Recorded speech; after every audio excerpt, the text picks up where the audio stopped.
श्री स्वामी समर्थ. नमस्कार विद्यार्थी मित्रांनो, मी प्राध्यापक विशाल सर.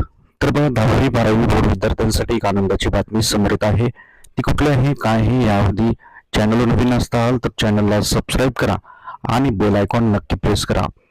जाणून घेऊयात बातमीची सविस्तर अपडेट. तसेच आमच्या लेटेस्ट अपडेटसाठी आमच्या व्हॉट्सअप ग्रुपला जॉईन करा.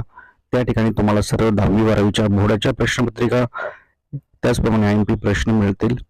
लिंक डिस्क्रिप्शन आणि कमेंट सेक्शन मध्ये दिलेली आहे. जर तुम्हाला 10वी-12वी बोर्डाचे सर्व IMP प्रश्न व्हिडिओ पाहिजे असतील तर यूट्यूबला जायचं आहे. नाना फाउंडेशन 1 हे चॅनल सर्च करायचं आहे. या चॅनलवर सर्व व्हिडिओ पोस्ट केलेले आहेत. 10वी-12वीचे बघा, आता इथं 12वीचा इंग्लिशचा व्हिडिओ काल टाकलेला आहे. कसं सोडवायचं, काय करायचं, इंग्लिशचा पेपर जो 10 फेब्रुवारीला होणार आहे याची पूर्ण माहिती दिलेली आहे. त्याचप्रमाणे 10वीचे देखील व्हिडिओ पोस्ट केलेले आहेत. जसं की 10वीचा गणिताचा व्हिडिओ 5 मार्च 2026चा, कुठले गणित येतील, काय येतील. तर 10वी-12वीच्या सर्व लेटेस्ट अपडेटसाठी तुम्हाला यूट्यूबला जायचं आहे. नाना फाउंडेशन 1 लक्षात ठेवा, नाना फाउंडेशन 1 हा चॅनल सर्च करून फटाफट सबस्क्राईब करायचं आहे आणि तुम्हाला योग्य माहिती सर्व पुढच्या सर्व अपडेट, लेटेस्ट अपडेट या चॅनलवर मिळणार आहेत. फटाफट जॉईन करा. लिंक डिस्क्रिप्शन आणि कमेंट सेक्शन मध्ये दिलेली आहे. धन्यवाद. श्री स्वामी समर्थ.